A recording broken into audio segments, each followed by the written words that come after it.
Wonderful. Thank you so much, Asha and Gabe and Katya and Nick. And we heard today as we kicked off the this expo back in Bishkek and now here in DC about tech design not being neutral, how design considerations incentivize behavior.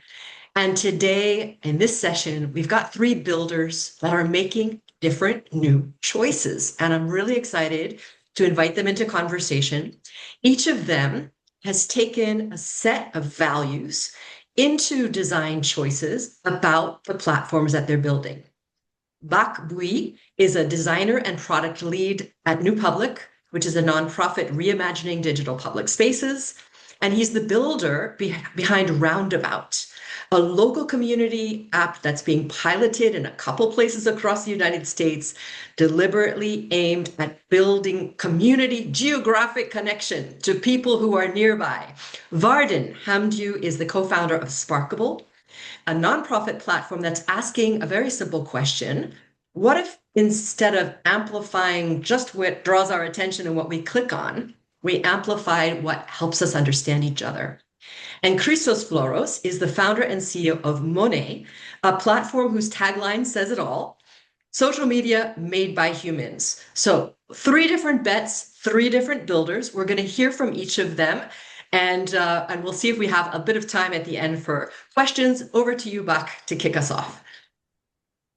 Yes, thank you so much for the introduction. So I'm Bach. I'm an engineer at Roundabout, which, as Lena said, is a platform for local communities. And we're a project from New Public, which is a nonprofit product studio building digital public spaces. I love this prompt. And for this prompt of how to bring social back to social media, I'd like to talk about this and what we're doing at Roundabout through three different lenses. And I'll try to get through this quickly to save as much time as possible for the other panelists and for questions at the end. So the first is the social aspect of our design process. So I think it might be beneficial just to take a moment to talk a little bit about how we got to this project. So initially, the folks at New Public did not set out to build a new social platform. Rather, this was built from an outgrowth of research that was conducted by one of our co-founders, Talia Stroud, from the Center for Media Engagement at the University of Texas at Austin, in which she describes a local connection crisis. So I'm sure the people in this room are familiar with some of these stats, but public trust has been declining, local journalism outlets are disappearing.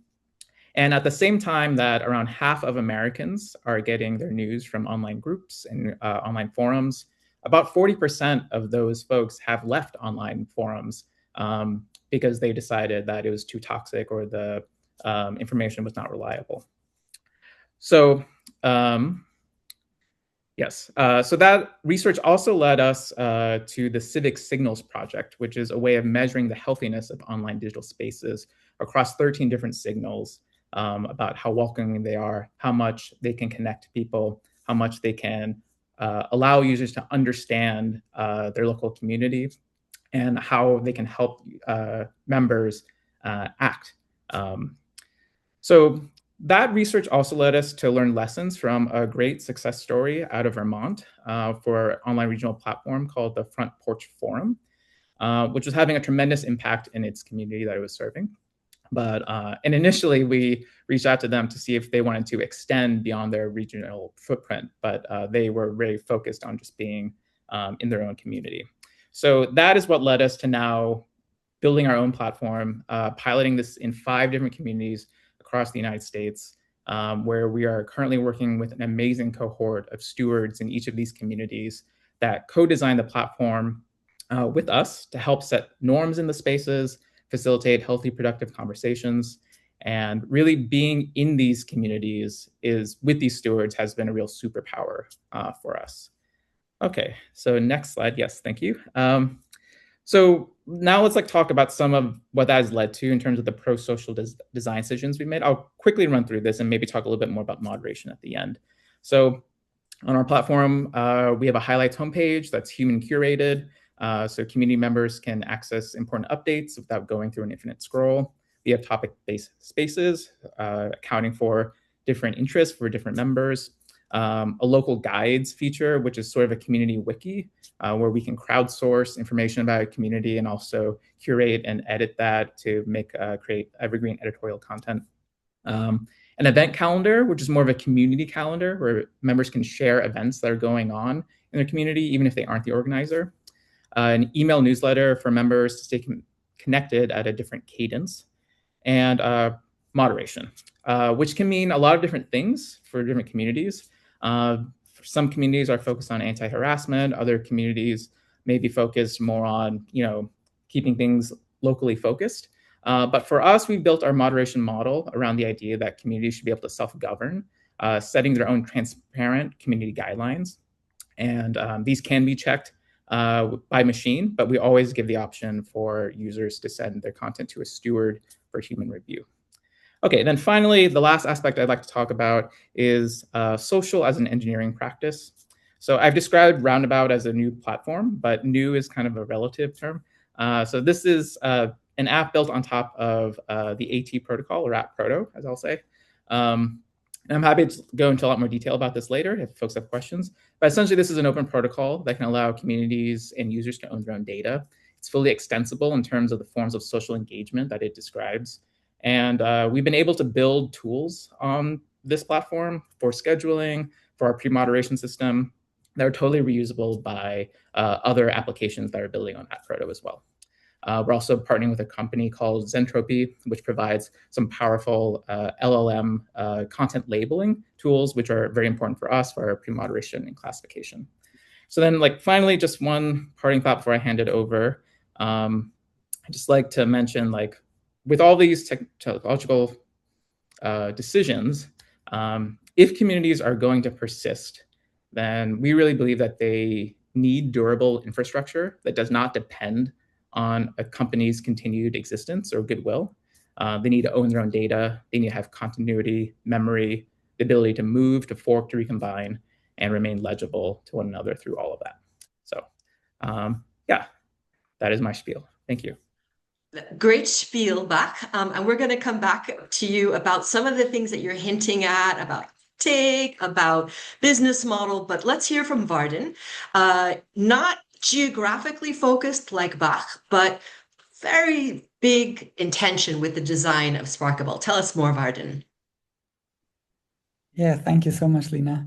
Yeah, I'm Vardon. I'm the executive director at Sparkable, and we are a nonprofit organization that is really focused on building healthier social media that brings communities together and sparks sort of the best in people. And that work is very personal to me. I'm someone who grew up between cultures, and I know how difficult it is to build common ground and mutual understanding between people and communities. And it's clear to me, and I think to most of us, that the current big tech social media is really doing the opposite. It's driving us apart basically, and bring out our worst sides. And at the same time, it's also clear to me that if technology, if social media can amplify hate and even violence, then we should be able to also redesign it so that it does the opposite. And that's what we're all about at Sparkable. And we have 4 key design choices that we made or that we believe are essential to building healthier social media. And I'm going to focus on those 4. One of them is sort of on an organizational level, and the other 3 on a product level. And the key design choice on an organizational level is that we're a nonprofit organization. I really believe a lot of the harms we see with current social media platforms stem from the business model and from the misalignment of its incentives, where that often leads to downstream sort of problems that we get to see. And so we consciously chose to be a nonprofit. It's difficult, and in the long term, we would like to be able to self-sustain the project through donations and grants, similar to Wikipedia or Signal. But at the moment, we don't have any grants and not a lot of donations. That's why we are a completely volunteer-run project or organization. And you can see some of our team members here. We're really spread across the globe, over 20 volunteers. And it's very important for us to also ground our work in different local realities. But that's sort of the key choice on an organizational level that we believe is helps us make good product decisions or product design choices downstream from that. And I'm going to focus on three choices on that product level. The first one is really core to our mission of bringing communities together, and that is that we are using what is called bridging algorithms. And to explain that as easily as possible, on today's big tech platforms, you have engagement-based algorithms. So in a simplified way, maybe you can stay on the previous slide. Sorry. On today's platforms, like in a simplified way to explain it, it's like when content gets a lot of likes, it's amplified. And on bridging, with a bridging algorithm, content is not amplified when it gets a lot of likes, but only when it gets liked by people who normally disagree with each other.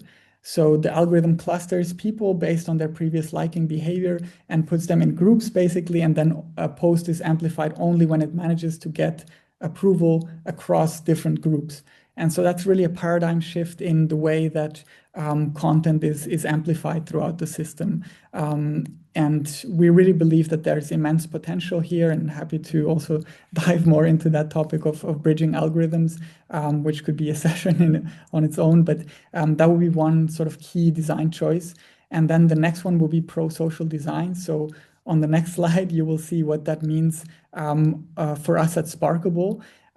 We have started with, we're not trying to reinvent the wheel, but we believe that it's, there's certain aspects, certain parts that once you're free from, the profit motive and free to really build everything around that mission of the platform being healthier, then there's a couple of things that you can rethink in the experience, in the interface. And for us, the first thing where we started is with that liking, interaction. So we felt that like implies, agreement and can add to sort of filter bubbles, etc. So we wanted to change that, and we changed the like button into a spark button. And when you click that, you will see what we call pro-social reactions or spark reactions, where you can say what the content sparked in you. And here you have 6 default choices that you can choose from. And you can say whether, this post sparked insight, compassion, joy, inspiration, hope, or respect in you. And we really believe that design transports values and communicates what the platform is looking for. And that also drives behavior, right? If on Facebook you can see an angry emoji reaction, that tells you what content Facebook is looking for, right?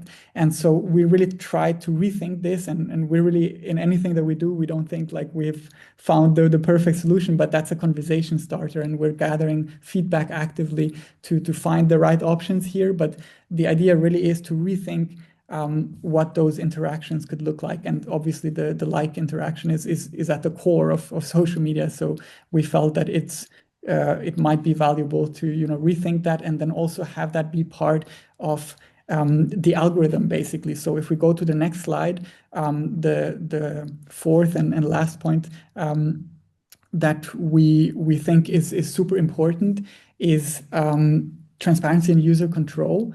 And in our case, the way we think about that is really giving people more agency. So if you can go to the next slide, I'll be able to show you visually what we're thinking about. So we're thinking about having basically at the top of the feed, the option for you to, with natural language, just say what you want to see more of. And that is always on top of sort of this bridging-based ranking and the bridging algorithm. On top of that, you can sort of set your own filters with just natural language input. So for example, you could say, please just show me more posts about the economy that sparked hope in people, right? And then the important thing is that you can always click on like show filters or show more, and you will then see what your prompt has done to the settings, right? What subset of posts is shown to you and why. And so you can see search terms that are included and also search terms that are excluded. And you can not only just see it transparently, but you can also modify it. So you should be able to then change anything about this search or this filter settings at any time. So that puts the person sort of back in control of the feed and not the other way around. So really summarizing, I think that's the 4 points that we believe are key ingredients to healthier social media. Being nonprofit, having a bridging based ranking or bridging algorithms, then pro-social design throughout the platform, and transparency and control so that people stay in charge of the experience. That would be it from my side. Thank you. Thank you, Vardon. And again, you're touching on something that is so ripe, this question of user empowerment, of algorithmic plurality, of this way of breaking open this question of it's not chronological or engagement based. And you're really exploring that space. Thank you so much. All right, let's hear from Christos. Humans only, no bots allowed. Tell us more about Monet, and it's in beta coming soon. So we're getting a sneak peek.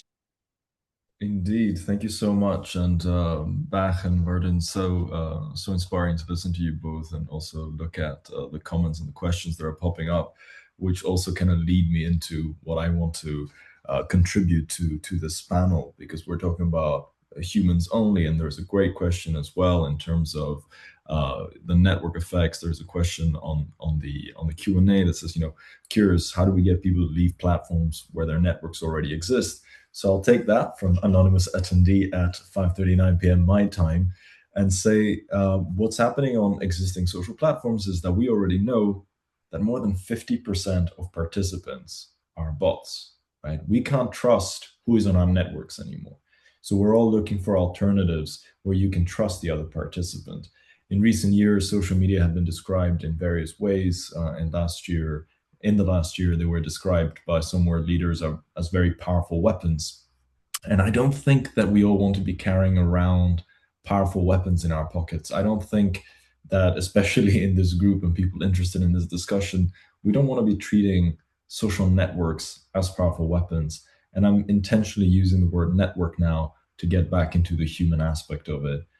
What we're building at Monet wants to reject the idea of social media or the predominance, let's say, of social media. We want to go back into social networks. We want to go back to reconnecting people. And the way that we're doing that is twofold. One, we're changing the business model, and I'll dive into it later as well in our discussion. But primarily, we're doing that by removing the algorithm. We have no algorithmic recommendations on Monet. We're hyper-focused on rebuilding networks where the focus is on rebuilding our own private social layer. So I care about being connected with my friends, the people that I care about. I care about having human agency, which means that when I decide to click follow, connect, or whatever the interaction button is on a social network, I want to know that I'm going to see that person's content or that company's content, instead of having a filter that gets to decide, just like Vardon was saying, based on engagement, whether I get to see something.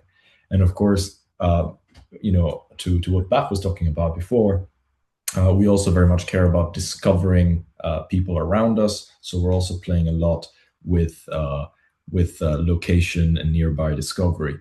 And just to hint a little bit at our business model, because we are a for-profit company, we are trying to compete with big tech. Because again, I think one of the questions is saying, how do we get people on there? We want to compete with big tech, so we want to use the legal and entrepreneurial tools available to us, but we want to change the business model to align our incentives with our pro-social and pro-human aspects. So we don't want to be ad supported. We want to be subscription supported, so that our members are actually our customers rather than their data being the product. I'll keep it short, and I'm very happy to engage in the discussion afterwards. Wonderful. Thank you so much. I want to come back to the question around uptake and adoption. Rob Ennals, who some of you might know is a technologist, has written about the graveyard of pro-social technologies. And we wouldn't like to see any of you there. And yet you've hinted at there needs to be some kind of shift in the business model And I think some of you, I mean, we just heard Christos say, I want to compete with big tech. I think, Bach, maybe you're operating alongside and maybe more interested in the interoperability potential. So let's hear, Bach, from you, and then Vardon, and then back to you, Christos. What is it that you're trying to do that's your bet for uptake and adoption, and what business model considerations are behind that? Yeah, great. Thank you very much.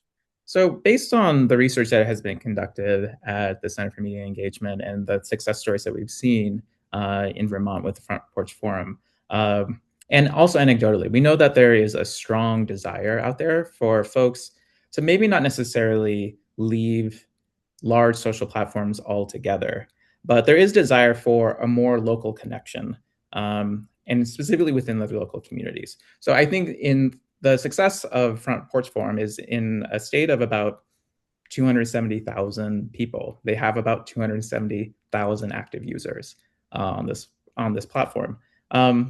So we know that the demand exists out there. And so the question for us is, how do we build spaces that facilitate this kind of desire for folks to reconnect with each other?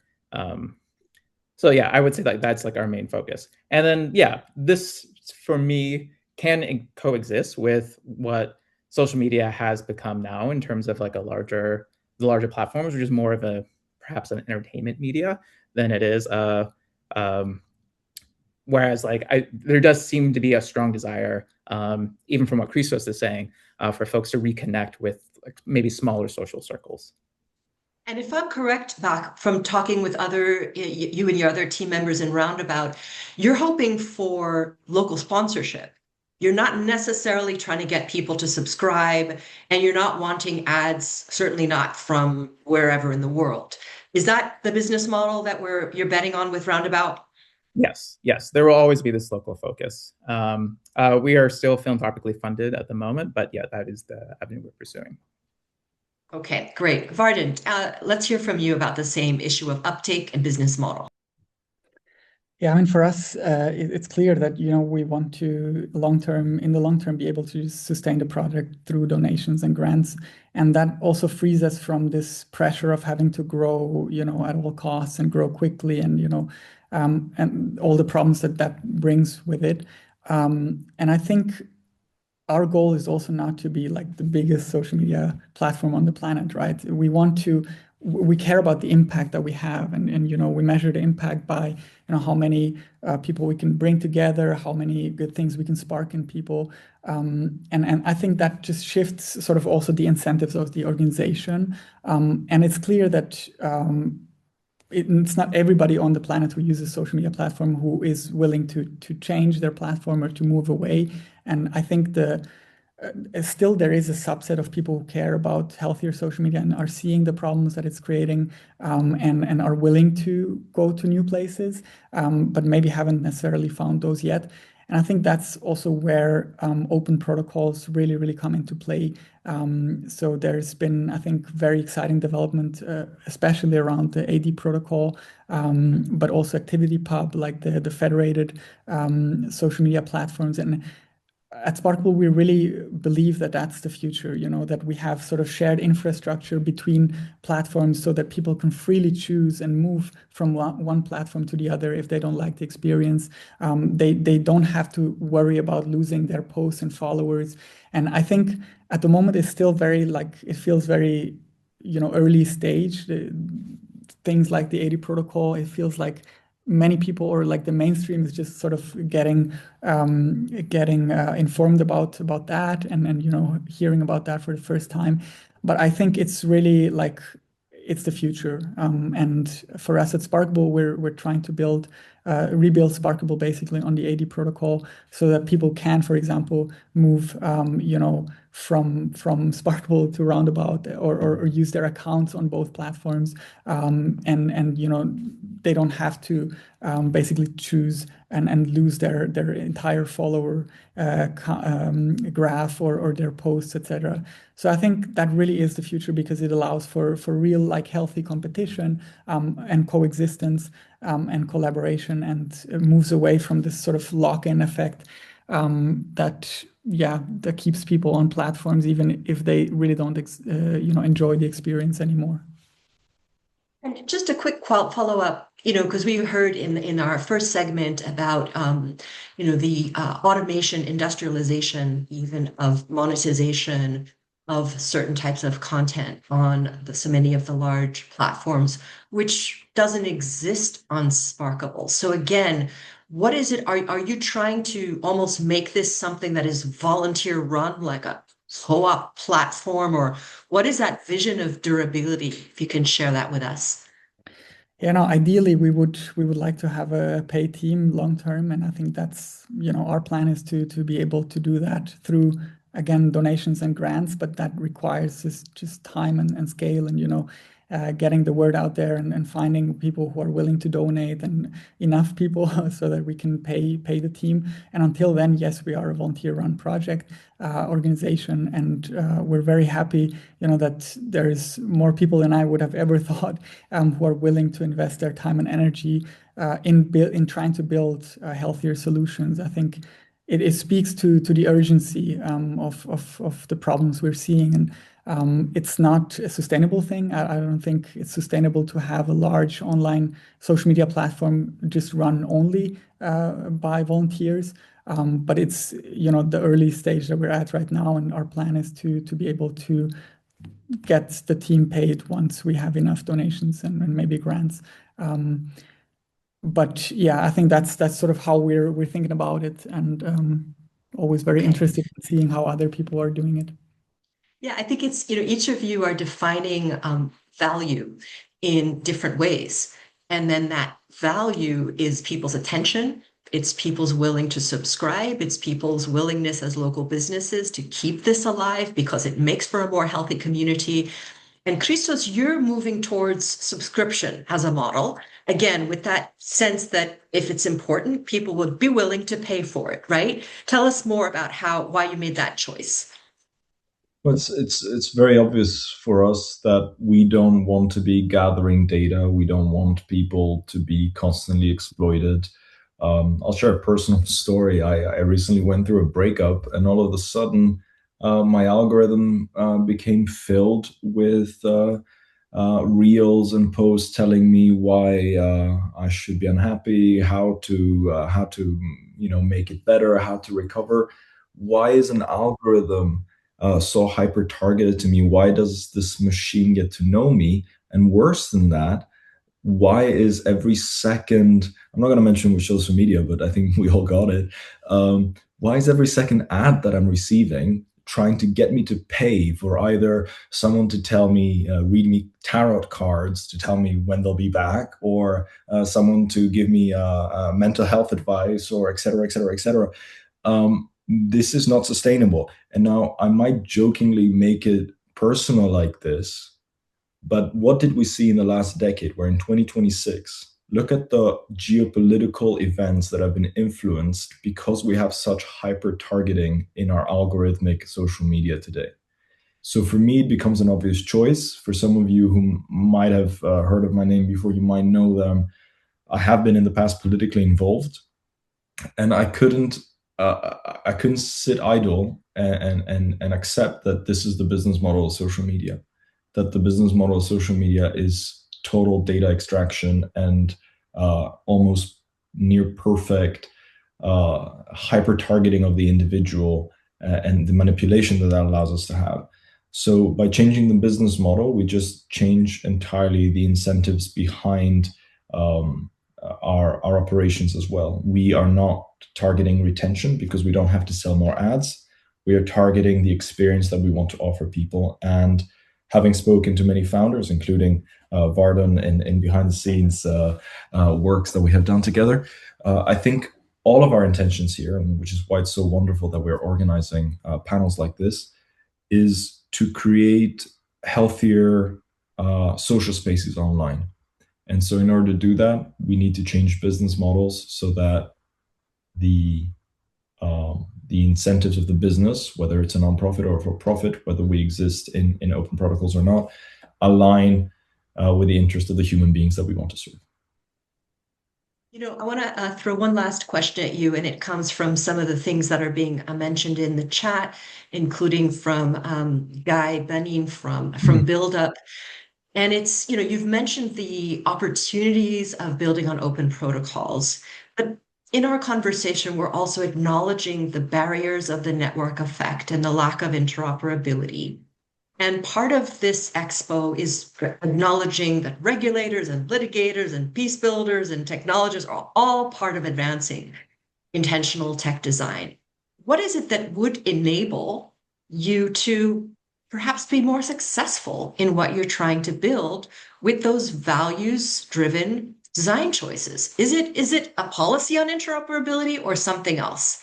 Let's just do one last round here. Go ahead, Bach, from you. You're on the spot first. I'm certainly not a policymaker. This is not my area of expertise at all. But we have talked quite a bit internally about interoperability. And I feel I am at the point where I would fully support something like that. I think the technology now exists. And some of the antitrust things that have supported, I think naturally lend themselves to this sort of policy intervention. But that is a personal opinion of mine and does not necessarily reflect that of the public. Yeah.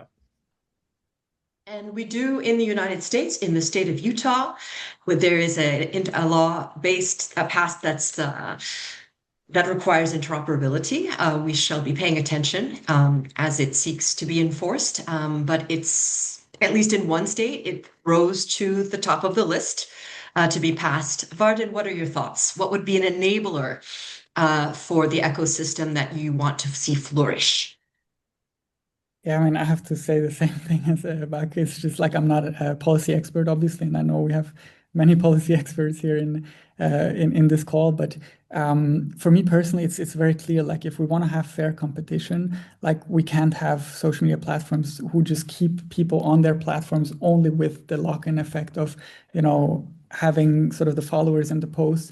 And if you want to leave, like you have the choice to just leave everything behind. It's just too high of a hurdle for people to overcome. And I think that really, it would benefit everyone, even those big platforms, because they would have to be more competitive. They would have to be more, listening more to people's needs if we had something like mandated interoperability, which just levels the playing field, right? Because it lets then sort of the best platform with the best experience win, and not the platform who is gathering the most data and just like hoarding everything and locking people in. I think from my perspective, that would be something that would be very, very helpful.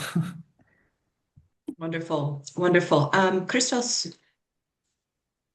We are definitely contributing to various regulatory talk. I'll say that, and I think Vardon, we're also participating in the little. Good. Sorry, that's a little thing for us. At the same time, I really want us to be successful, and I want us to be able to compete in this open market. And I have to say that what we need is resources. And I think we can all agree. Capital speaks in the environment in which we all exist, and it is incredibly important. My definition of social networks expands further than just the apps that we use. I see Vinted in Europe, for example. It's a one-stop shop for used clothes. It's still very much a social network.